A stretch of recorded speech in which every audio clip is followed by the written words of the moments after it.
ॐ नित्यं शुद्धं निराभासं निराकारं निरञ्जनं नित्यबोधं चिदानन्दं गुरुं ब्रह्म नमाम्यहम्।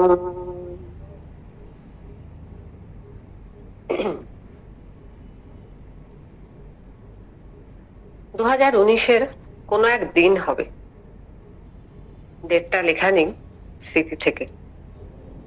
বাবার কাছে গেছি তন্নাদির বাড়িতে হরিতকি নিয়ে, বাবাকে হরিতকিটা দিতে গেছি। বাবা বললেন ঠাকুরের সামনে রাখো। এবার নারায়ণের সামনে রেখে প্রণাম করছি। বিকেল প্রায় 3:30 হবে, ওরকমই। অল্প লোক ছিল তখন, ভক্তরা। তো যেমন করে আমি করি, মাটিতে হাত রেখে কপাল ঠেকিয়ে সাপোর্ট দিয়ে প্রণাম করছি। বাবার আবার একটু নকল রাগ, একটু উত্তপ্ত হয়ে দেখালেন বাবা অত্যন্ত ধীর স্থির ভাবে, কতদিন ধরে তুমি আমার কাছে আসছো? আমি তো ভয়েই সারা। আমি ভাবছি এই প্রশ্ন কেন, কি? বললাম বাবা 2009 আমার দীক্ষা, তো 9-10 থেকে। বুঝলাম সেটা ইম্পর্টেন্ট নয়, আমি কেন মাটিতে মাথা দিয়েছি, কপাল কেন ভূমি স্পর্শ করছে। তুমি দেখো নাই অন্য ভক্তরা যারা আসে, অন্য ভক্তরা কেমন ভাবে প্রণাম করে? আমায় আর কিচ্ছু বলতে হলো না। ঘরের অন্য ভক্তরা যে যার মতো করে বলতে শুরু করে দিলেন। কেউ, বাবা তো এমনিতেই কি বলেন যে কেউ সামনে এলে যে মহাপুরুষের দর্শনই হলো প্রণাম। তো শিক্ষা, একটা বাস্তব শিক্ষার হাতে খড়ি হলো বাবার কাছে এসে আজকে। এবং আমার নিজের অনুভব, হাত দুখানি জোর করলাম, মন মস্তিষ্ক শ্রী গুরু চরণ স্পর্শ করে নিজেকে নত করে সারেন্ডার করলাম। দ্যাট ইজ মাই প্রণাম টু মাই গুরু বাবা। কিছুক্ষণ পরে চম্পা চ্যাটার্জি দিদি এলেন, এসে প্রণাম নিবেদন করলেন। এইবার আমি দেখে নিলাম উনি কিভাবে করলেন। হাত জোর করে মাটিতে রেখে তার উপর কপাল ঠেকিয়ে প্রণাম করলেন। উবু হয়ে বসে ঝুঁকে যেমন করে প্রণাম করা হয় তেমনিই করা, কিন্তু মানে আর আর কোনোদিনও এই ভুল আমি করিনি। এইভাবে দিনটা শুরু হলো সেদিনকে, 14/5/2019। বাবা বলছেন ভেবে দেখো তুমি কি জন্য এসেছো, কি করছো, কি করবে। তুমি কে? এই বাবা মা বোন এরা আসলে তোমার কে হয়? আসলে এই জন্মের বন্ধন, এই যে বন্ধনগুলো আমার তোমার, মানে ম্যায় আর মেরা, আর বাকি দুনিয়া, চাকরি, শরীর, ব্যথা, ওষুধ আদি, কারোর সঙ্গে মিসআন্ডারস্ট্যান্ডিং, কথার উপর কথা, সবই মিথ্যা। বাবা তাই কেমন করে বললেন, নিজেকে প্রশ্ন করো। প্রত্যেকের মধ্যে পোটেনশিয়াল একই রকম আছে। আর অন্য কোনো ভক্ত এবার বললেন লক হয়ে আছে বাবা, সেই পোটেনশিয়ালটা আছে, এবার আনলক করতে হবে। খুব সুন্দর কথা, মনে ধরেছে তাই লিখে রেখেছি। 27/5/2019। এর আগেও বলেছি যে মেজর স্কুল তো লাইফ বিউটিফুল, বাবার একদম প্রসিদ্ধ বাক্য। এটা একটা সিদ্ধ মন্ত্রের মতো। বাবা ছোটবেলায় যা শুনতেন তাই মনে রাখতেন, শ্রুতিধর ছিলেন।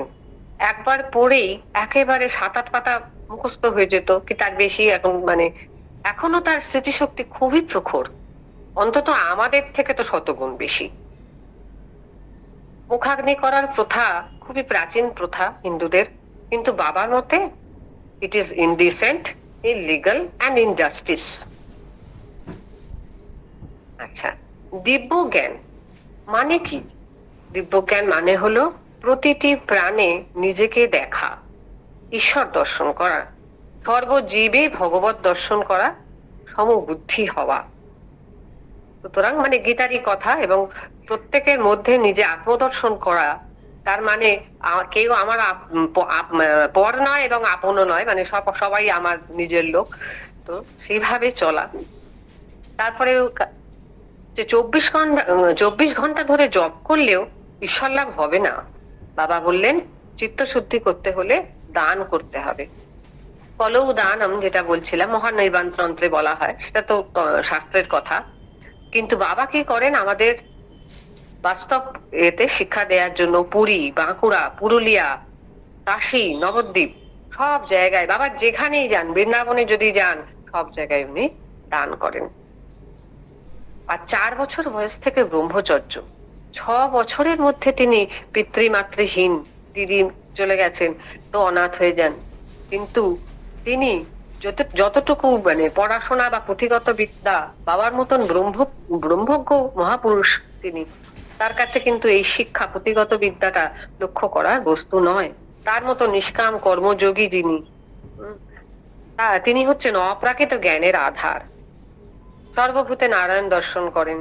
হ্যাঁ, তার কাছে এই বস্তু জগতের এই আত্মজ্ঞান, বিবেক এবং বৈরাগ্য, সেটাই সবার বড়। ভবভূতি বলেছেন, এটা আমার একটা কোটেশন লেখা, মহাপুরুষের মন যুগপথ বজ্রকঠিন এবং কুসুম সুকুমার, মানে একসাথে নরম কোমল এবং একসাথেই কঠোর শিক্ষা উনি দেন।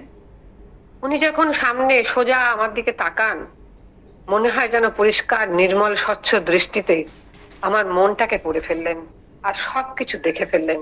অতীত বর্তমান ভবিষ্যৎ সবকিছু ওনার জানা হয়ে গেল।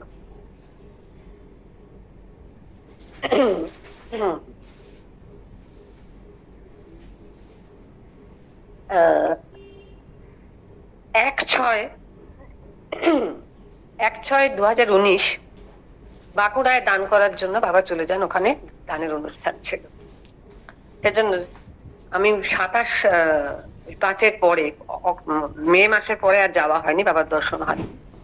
তো উনি ফিরে এলেন, পিএনবিতে আবার গেলাম 16ই জুন, বাবার দর্শন পেলাম। 20 দিন মতো পরে দেখা হবে। তো আমাকে দেখেই বাবা বললেন, তোমায় অনেকদিন পর দেখলাম। হাসলেন, আমারও হাসি পেয়ে গেল। বাবা কি বলতে চাইলেন? যে তুমি অনেকদিন আসছো না, তোমার রোজ রোজ আসা উচিত, কিছু এরকম রেগুলার আসছো না কেন? বাবা বলছেন, we should sacrifice our present needs for our future gains.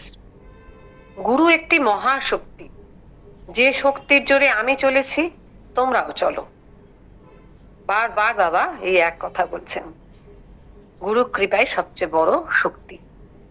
পরমাত্মার সঙ্গে নিজেকে যুক্ত করার নামই হলো যোগ।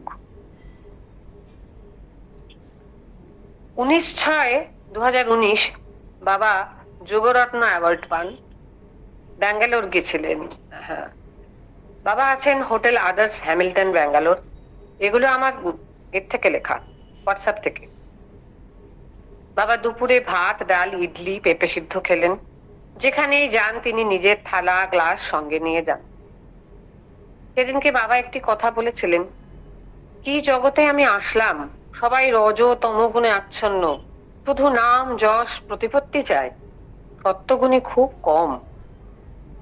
সেদিন সকালে বাবা এটি বলেছিলেন, গ্রুপে এসেছিল।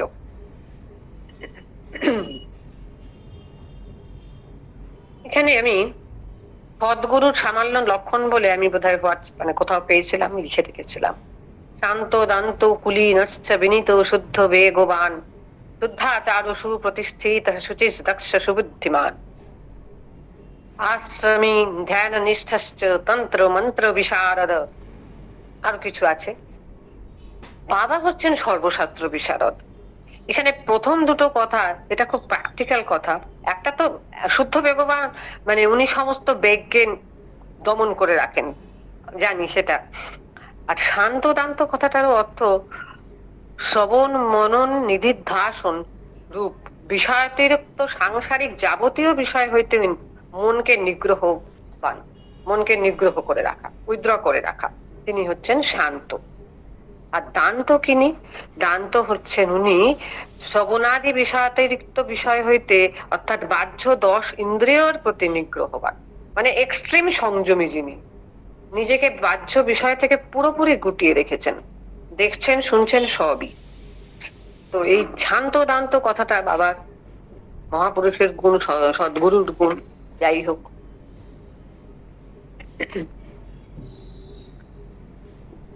21/6/2019 উনি স্বামী বচনানন্দের সঙ্গে দেখা হয়, ওই অ্যাওয়ার্ডটা পান ব্যাঙ্গালোরে। তো স্বামী বচনানন্দজি said, I am like grandson of Shivananda Baba. কি সুন্দর। স্বামী বচনানন্দজি বলেছেন যে বাবার মতো মহাত্মা পাওয়া খুব মুশকিল, এরকম একরকম অসম্ভব। নামদেব, কবির, তুলসীদাস, চৈতন্যদেব বাবার মতো এরকম সাধারণ ভাবেই থাকতেন, আর ভক্ত নিয়ে তিনি ঘুরে বেড়াতেন। তো খুবই আনন্দের সঙ্গে ভক্তরা অনেকেই গেছিল, মনে হচ্ছে অরুণিমা দিও তখন এসেছিল, হ্যাঁ। আর অসীমদা, এরা সবাই, সঞ্চিতা দিরা সবাই বেঙ্গালুরে গেছিল বাবার এই অ্যাওয়ার্ড রিসিভিং প্রোগ্রাম অ্যাটেন্ড করার জন্য। খুবই আনন্দ। 26/6/2019 পিএনবি তে বাবা ফিরে এসেছেন। যোগা অ্যাওয়ার্ড দেখলাম, আমি একটু দেরিতে পৌঁছেছিলাম, খুব জ্যাম ছিল রাস্তায়। তো ভীষণ আনন্দ, সব ভক্তরা বিকেল বেলা বাবার কাছে। বাবা বললেন, আমার আনন্দও হয় না, আবার নিরানন্দও নেই, আমি শুধু জানি আমি গোবিন্দ চরণে পৌঁছতে হবে আমাকে। 27 তারিখে পরের দিনকে আবার আমি গেলাম, ঋষিকে নিয়ে গেলাম। বাবা আমাকে বললেন, ছেলের প্রতি দায়িত্বশীল হতে হবে, এ কথাটা লেখা। তারপরে বাবা বোধহয় পরের দিন বা কিছু আসানসোলে চলে গেছিলেন, এবং 29 জুন বাবা বেনারসে ফিরে গেছিলেন। হোয়াটসঅ্যাপে কিছু কথা বাবার বাণী ইংলিশ লেখা, পড়ছি না। এবার দিচ্ছি 16/7/2019, 16ই জুলাই। ইট ওয়াজ গুরু পূর্ণিমা। আমার বাবা ডক্টর সুবীর দাসকে নিয়ে আমার দিদি অরুণিমা ভট্টাচার্য বেনারসে গেছিলেন। তো বাবাকে নিয়ে চলে গেছিল, কিন্তু আমি যেতেও চাইনি, কারণ ঋষিরও স্কুল ছিল, আমি আর ঋষি বাড়িতে ছিলাম। সেদিনকে গ্রুপে যা আসছিল আমি লিখে রেখেছি, জীবন কুসুমটা ভগবানের চরণে সমর্পণ করতে হবে। Baba is saying Krishna is the root of all roots, আর Krishna is the sole proprietor of the whole universe. বিশ্বকে আপন করে নিতে হবে, কেউ পর নয়, সবাই আমার আপনার। আমরা মনের ভ্রমে বলি যে আমার আপন, এ আমার পর, তাই আমি কাহাকেও দুঃখ দেব না, কাহারও ব্যবহারে দুঃখিত হব না। নররূপে জীবন্ত নারায়ণ আমাদের বাবা। ওম গুরু গৌর গোবিন্দ গণেশ গোপাল হনুমতে নমঃ সমর্পয়ামি। সর্বদা খাবার আগে এই মন্ত্র বলে নিবেদন করে প্রণাম করে গ্রহণ করতে হবে। 6 বছর বয়সে বাবার এই জ্ঞান লাভ হয়েছে। আমার প্রভুই জগতের প্রভু, আমার গুরুই জগতের গুরু, আমার আত্মাই সকল জগৎ, জগতের সকল প্রাণীর আত্মা, এবং সেই গুরুকেই আমি প্রণাম জানাই। এই গুরু গীতার বাংলা অনুবাদ একটি শ্লোকের।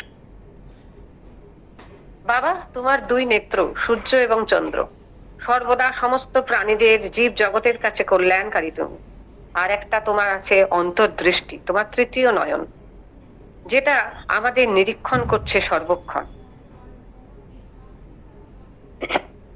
গুরু পূর্ণিমায় আমি সেদিনকে ভিডিও কলে বাবাকে প্রণাম জানাই। তখন তো আমাদের এই গ্রুপে অনলাইন মিটিং শুরু হয়নি, 2019। কিন্তু একটা কথা শুরু হয়েছিল, বাবার জন্মোৎসবেও আমি সেবার যাইনি, ওরা গেছিল সবাই। আগস্ট মাসে গুরুকৃপা কথামৃত গ্রুপটা শুরু হয়েছিল, এবং ভক্তদের সব প্রাণের কথা, মনের কথা সবাই শেয়ার করছে, খুব খুব খুব আনন্দ পেয়েছিলাম। আর এরপরে আসে আমার জীবনের শ্রেষ্ঠ দিন। আমার দিদি ফিরে এলো বেনারস থেকে গুরু পূর্ণিমার পরে, 1 আগস্ট 2019 বাবা আমাদের বাড়িতে আসবেন। দিদি বললো আমাদের কিন্তু অনেক তৈরি হতে হবে আর কি, 1 আগস্ট আসবেন। আমার তো হার্টবিট বেড়ে গেছে, এত কৃপা। যেভাবে আমি 1 জানুয়ারি 2019 বাড়ি ফিরেছিলাম, এরপরে 1 আগস্ট, কয়েক মাসের ব্যবধান। কুলদি ভাই সেদিনকে সব রান্না বান্না করেছিল, মানে ও যেহেতু বাড়ির সমস্ত কিছু খুব ভালোভাবে পরিচালনা করে, আর আমি সেদিনকে সকাল থেকে একতলার ঘর, বারান্দা, সিঁড়ি সব ধোয়া মোছা করেছিলাম। আর পুরুষোত্তম দা আগে তিনি চলে গেছিল তন্দাদির বাড়ির থেকে, গাড়ি করে উবের বুক করে ওনাকে নিয়ে আসে। খুব ঘরোয়া ব্যবস্থা ছিল। 25-26 জন কি 28 জন না কজন এসছিল, অন্য আরেকজন ভক্ত এসছিল। ফোন করে বাবাকে বা মামনি দিকে বা তন্দ্রা দিকে যারা ফোন করেন, তারা হয়তো কেউ কেউ জানতে পারেন। এসছিল স্বর্ণালী দি, অসীমদার অফিসের, আর তন্দ্রাদি মামনি দি তো ছিলই। সোনু এসছিল বাচ্চাকে নিয়ে, টুইন তখন এখানে ছিল না, টুইন বোধহয় চাকরি করতো, যাই হোক। তো বাবা বেহালায় এলেন, বেলা 12টা বেজে গেছিল।